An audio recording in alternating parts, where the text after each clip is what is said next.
452, tape number 18B, Spanish session part 2, Recio Trujillo. Los terremotos, los huracanes, la lluvia, las tempestades, y la casa se precipita totalmente porque el cimiento no es tan fuerte como lo es el de la roca. Ahora, hermanos, esta es la experiencia que nosotros tenemos en Jesucristo. La experiencia grande en que podemos experimentar en el Señor la posibilidad de buscar un cimiento auténtico. Imagínense ustedes, hermanos, si no determinamos el cimiento, podemos equivocarnos el tipo de construcción que queremos. Y dice claramente la Escritura, tenemos que fijarnos cómo estamos construyendo. Si no hay la base firme, y en este caso, ¿quién es la base firme? Cristo es la roca, y en esa roca yo me afirmo, en esa roca yo construyo, en esa roca yo me levanto.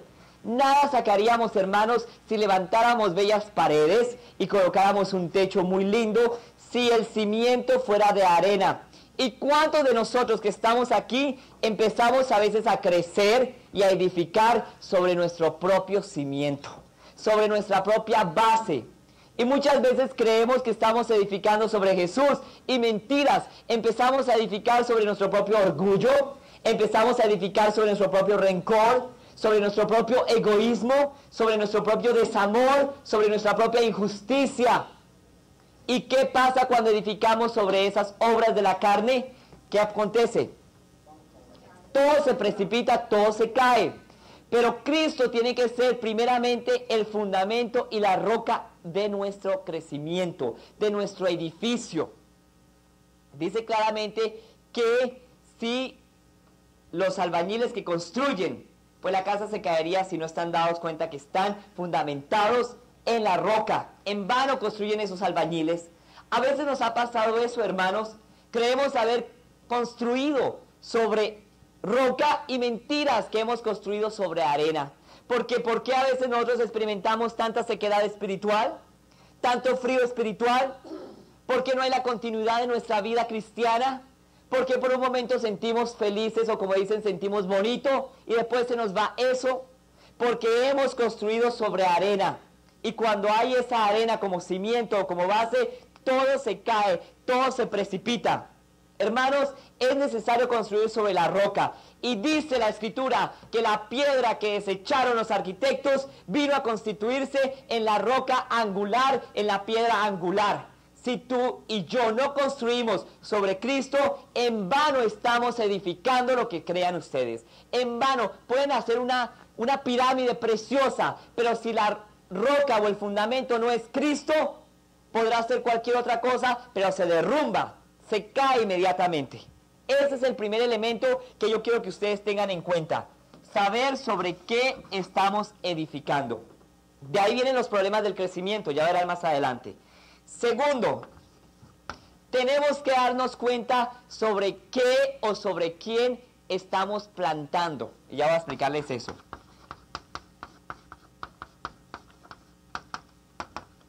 Dice la Escritura en Juan capítulo 15, dice lo siguiente: yo soy la vid verdadera, y mi Padre es el labrador. Todo pámpano que en mí no lleva fruto, lo quitará. El que no lleva fruto, ¿qué? Lo quitará. Muy bien. Dice más adelante: permaneced en mí y yo en vosotros. Como el pámpano no puede llevar fruto a sí mismo si no permanece en la vid.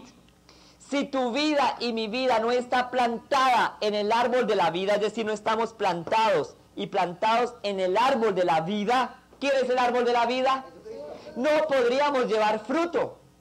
Y por eso dice la Escritura muy claramente: así como el fruto de la vid que está pegado ahí en la planta misma, tiene que estar aferrado, porque de otra manera no puede dar fruto, de otra manera no puede crecer.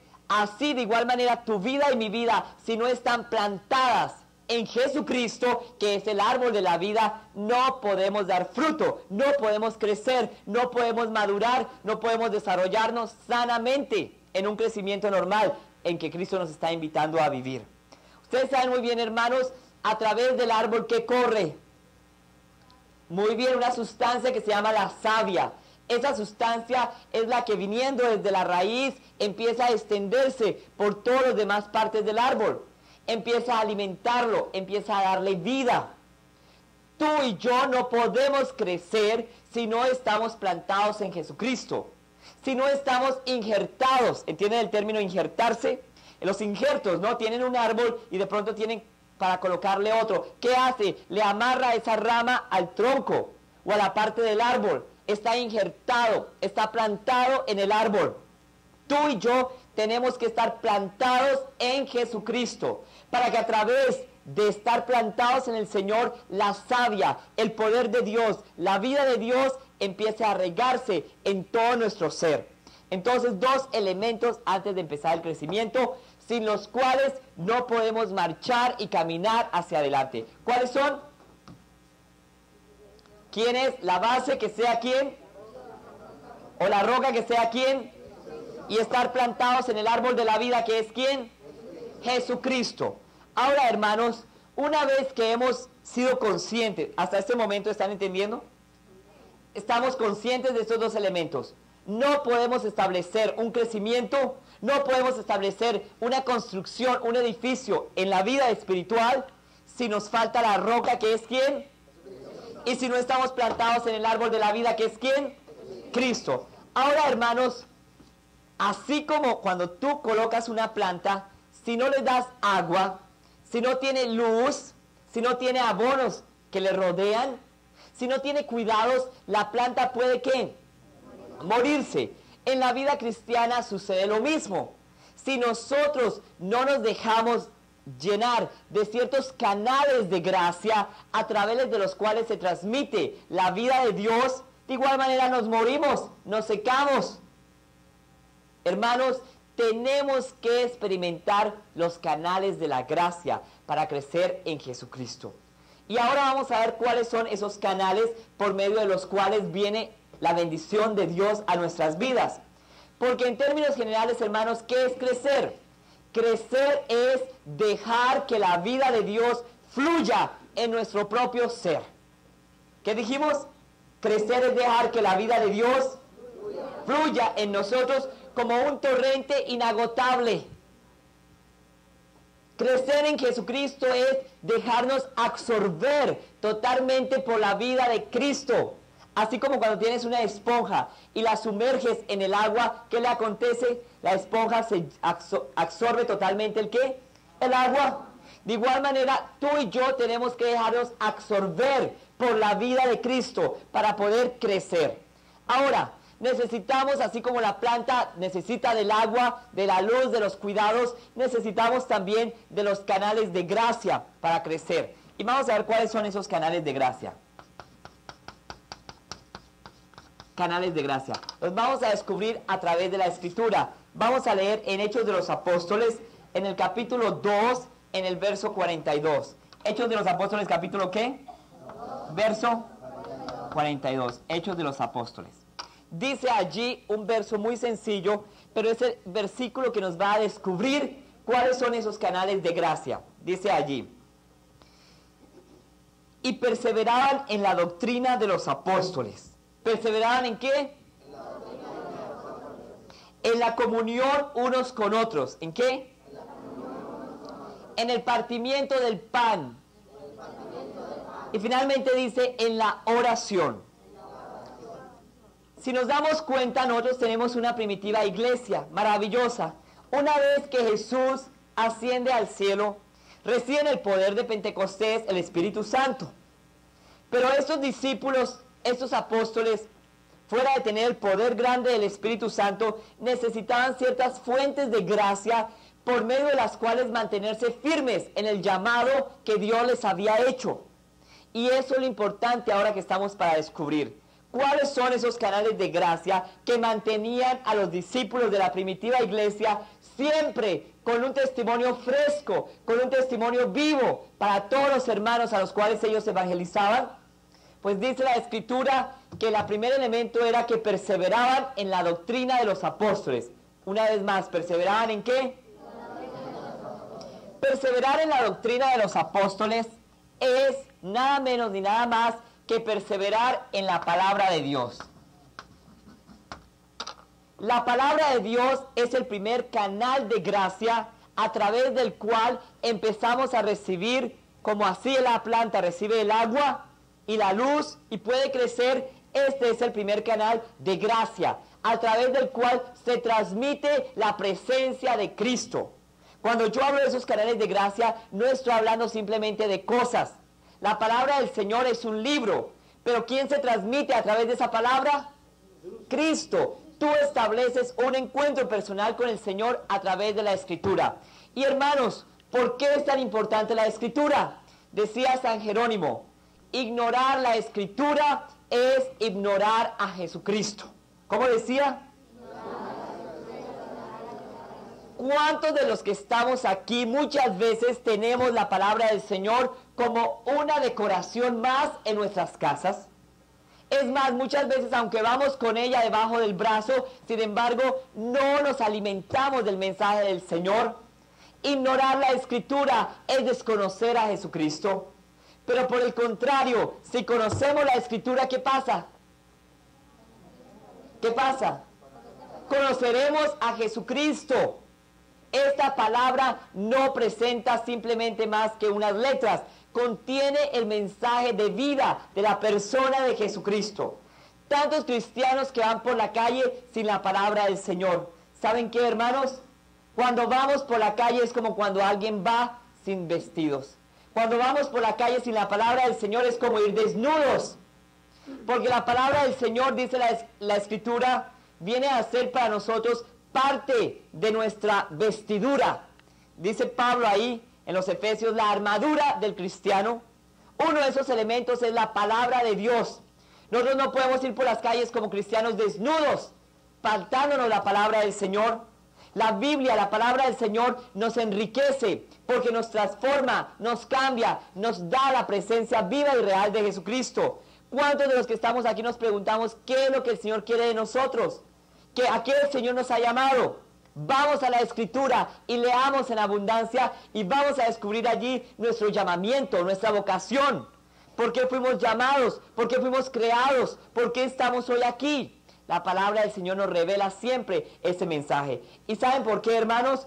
Porque la palabra del Señor que entra en el corazón de un hombre nunca regresa sin dar fruto.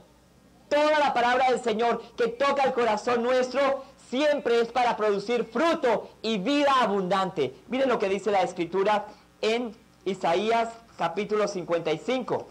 Antiguo Testamento, Isaías capítulo 55, verso 10 en adelante. Tiene una comparación tan linda para darnos la eficacia de lo que es la palabra del Señor en nuestras vidas. Dice, porque así como desciende de los cielos la lluvia y la nieve, y no vuelve allá, sino que riega la tierra, así cae la lluvia y la nieve y empapa la tierra. Y dice más adelante, y la hace germinar y producir y da semilla, da fruto. Así será mi palabra que sale de mi boca. No volverá vacía a mí. Así es la palabra del Señor. Nunca regresa vacía. Si esa palabra del Señor viene a nuestro corazón, es para alimentarnos. Si esa palabra viene a nuestro corazón, es para producir fruto. Si esa palabra viene al corazón, es para transformarnos. Esta es la palabra del Señor, una palabra que transforma el corazón del hombre. Pero no solamente es una palabra que transforma, hermanos. La Escritura nos dice que es una palabra viva y eficaz. Vamos a leer en Hebreos. ¿Cuántos tienen Biblia? Yo por poco veo las hojas que se mueven de las Biblias por ahí, ¿no? Como les digo, hermanos, la palabra del Señor, el Evangelio es de los primeros elementos o canales de gracia. Pero como les decía, no solamente transforma la palabra del Señor, dice en los Hebreos, en el capítulo 4, en el verso 12, miren lo que dice. Porque la palabra de Dios es viva y eficaz. ¿La palabra de Dios cómo es? Viva y eficaz. Y dice más adelante, más cortante que una espada de dos filos, pues penetra hasta partir el alma y el espíritu, hasta las coyunturas, y discierne los pensamientos y las intenciones que hay en el corazón del hombre. Esta palabra del Señor ilumina lo íntimo que hay en nosotros. Cambia el corazón del hombre, porque no es una palabra muerta, dice la Escritura, es una palabra viva y eficaz. Es una palabra que comunica fuerza, es una palabra que realmente transforma y sacude la vida de un hombre. ¿Y por qué esa palabra, hermanos, es viva? ¿Y por qué esa palabra, hermanos, es eficaz? Miren lo que dice el evangelista Juan en el capítulo 6, en el verso 63. Dice: el Espíritu es el que da vida, la carne para nada aprovecha. Las palabras que yo os he hablado son espíritu y son vida. Jesús dice, las palabras que yo os he hablado son ¿qué? Espíritu y son vida. Les pregunto, ¿quieren tener el espíritu y la vida de Jesucristo? Tienen que ser asiduos de la palabra del Señor, porque esta palabra tiene que vivir en sus corazones en abundancia. No lo digo yo, hermanos, lo dice el mismo Pablo a los colosenses. Pueden leer en Colosenses en el capítulo 3, en el verso 16.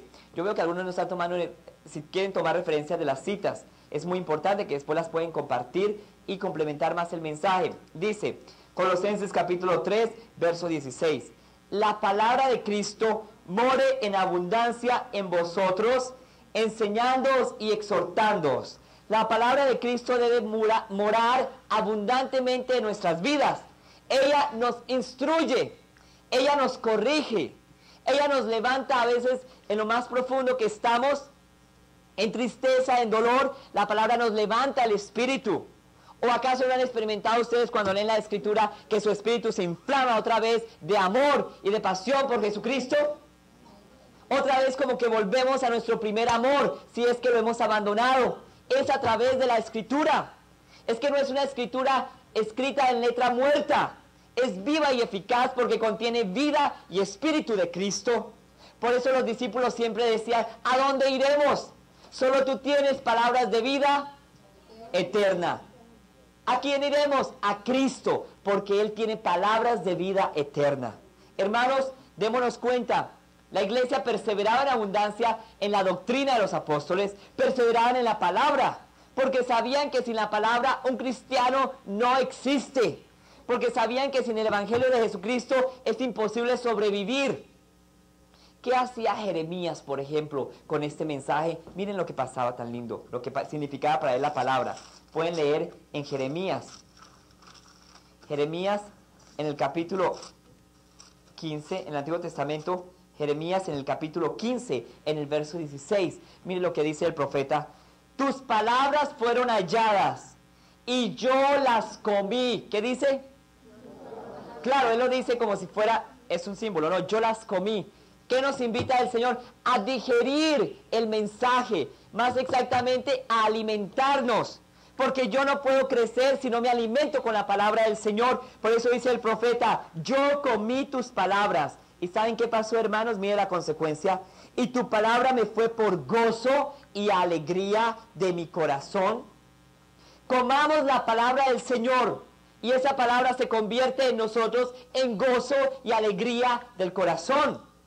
Es que nosotros tenemos que llegar a comprender este mensaje en su máxima expresión. Este evangelio que llevamos en nuestras manos muchas veces tiene que constituirse en nosotros el primer canal de gracia, por medio del cual viene Jesús a establecer un encuentro directo con nosotros. Ahora, hermanos, esta palabra no solamente debe ser de oído, como dice Santiago. Vamos a leer en Santiago. Todas estas citas, por favor, ténganlas presentes porque son el complemento del tema mismo. En Santiago, en el capítulo 1, en el verso 22, pero sed hacedores de la palabra y no solamente oidores. El evangelio de Jesucristo tiene que encarnarse, así como en María se encarnó el verbo de vida, así la palabra del Señor tiene que encarnarse en nosotros. Por eso dice claramente aquí, no solamente oidores de la palabra, hacedores del mensaje. Y hermanos, esto es una cosa muy importante en nuestras vidas, porque incluso yo he llegado a experimentar lo siguiente. La palabra del Señor cuando es predicada desde aquí, suena muy agradable y nos gozamos de escuchar el mensaje, pero cuando el Evangelio entra en el corazón del hombre y cuando el Evangelio nos invita a aceptar a Jesucristo en toda su realidad y en toda su totalidad de entrega, parece que tuviéramos dos evangelios y empezamos a acomodarnos las palabras que nos hablan de la vida eterna, del reino de Dios, pero palabras como dice allí, toma tu cruz, niégate a ti mismo y sígueme. Son mensajes que a veces no los dejamos fluir en nuestras vidas y tenemos que revestirnos de la palabra del Señor en todo instante, porque esta palabra está para alimentar nuestras vidas. Hace poco estaba yo donde vivo en Los Ángeles, en Alhambra, y pasaron 2 días donde yo veía a un hombre de la calle, se veía parado en una esquina, y ya fueron 2 días que yo llegaba en el carro y ya llegaba a mi casa, y justo cuando pasaba por 2 calles que hacen un cruce, la Main y otra que es la Marengo, ahí ese hombre estaba ya 2 días y no se movía de ese poste, y me causaba algo de admiración y a la vez como de, bueno, pero ¿por qué no me detengo? Vuelvo y repito, porque la palabra del Señor a veces suena muy linda acá, pero como dice Santiago, ser hacedores a veces se exige al máximo. Y creo que este es un testimonio en el cual yo considero que es cuando la palabra del Señor lo mueve a uno realmente. Eran 2 días ya que veía a ese hombre parado ahí. Pero ¿saben qué? Nosotros somos muy humanos. Y yo quizás nunca me detenía ni para preguntar, porque a veces vamos por el camino y no nos detenemos por el dolor de los hermanos que están por el camino. Nosotros vamos tranquilos con nuestras Biblias y con nuestro gozo y alegría. Y eso me cuestionaba en el corazón. ¿Cómo es posible? 2 días veo a este hombre aquí, por diosero ni habrá comido ni nada. ¿Y cómo puedo pasar de largo tan tranquilamente? Con vosotros está y no le conocéis, con vosotros está el Señor en todas esas experiencias y pasamos de largo. Bueno, ya la 3ª noche yo no me pude aguantar. Y saben que somos muy humanos, porque nadie lo va a negar aquí. Pero a veces uno de mis temores que yo tenía en ese instante es decir, Dios mío, pero este hombre a lo mejor va a estar oliendo muy mal. Está muy mal vestido. Somos de esa manera como tan exquisitos y tan especiales, ¿no? Y yo me imagino Jesús cuando se aproximó a los leprosos. O el mismo Francisco de Asís cuando se aproximaba a los leprosos. ¿Qué es eso en comparación de un hombre que estaba allí parado nomás? En la noche ya no pude resistir más y preparamos en la casa donde vivo, que es como un community house, preparamos una comida y ya fuimos como a las 11 de la noche a llevársela. Pero ¿cuál no sería más mi sorpresa? Que yo imaginé que el hombre tenía hambre, ¿no? Y lo que me di cuenta era que no era lo que deseaba él, no era un apetito normal así de comer algo. Pero en su corazón había una sed grande porque alguien le hablara y le comunicara una palabra de vida. Y el único que comunica palabras de vida es Cristo. Y el único que puede levantar la vida del hombre es la palabra de Cristo. Hermanos, y me aproximé entonces y le llevamos todo esto y compartimos con él. Pero ¿saben qué? Se experimenta de esa manera. A veces se predica desde acá un mensaje y lo conocemos, pero cuando vamos en la realidad de las calles olvidamos a los hermanos. Es parecido como aquel hombre que estaba en su casa y le dijeron que Jesús iba a visitarle o recibió un llamado, una experiencia. Pues este hombre empezó a arreglar toda su casa y eso empezó a arreglar y a preparar que porque iba a recibir la visita de Jesús. Imagínense, ¿cómo se imaginarían ustedes recibiendo la visita de Jesús? ¿Cómo empezarían a arreglar su casa, a preparar la cena y todo? Porque Jesús es el invitado especial en esa noche. Pues parece que en la mañana golpearon a la puerta y parece que llegó un hombre ciego.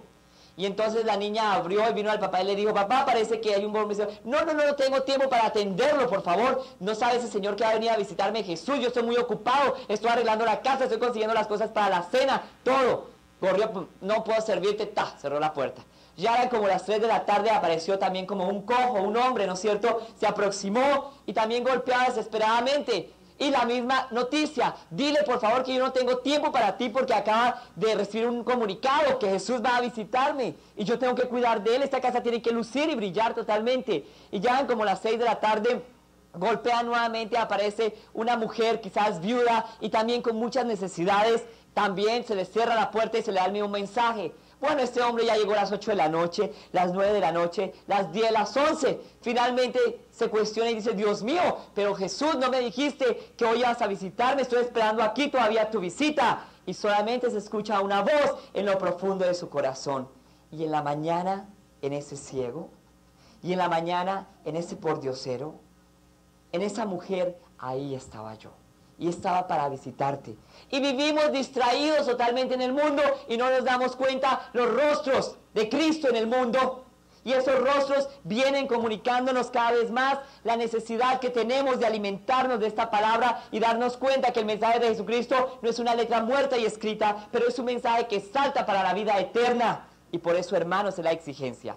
Este es el primer canal de gracia. Volvamos otra vez a Hechos de los Apóstoles, capítulo 2, verso 42. Dice ahí, perseveraban en la palabra del Señor. Ya está ese. Más adelante, ¿qué dice? En la comunión unos con otros. ¿En qué? Hermanos, ¿qué es perseverar en la comunión unos con otros?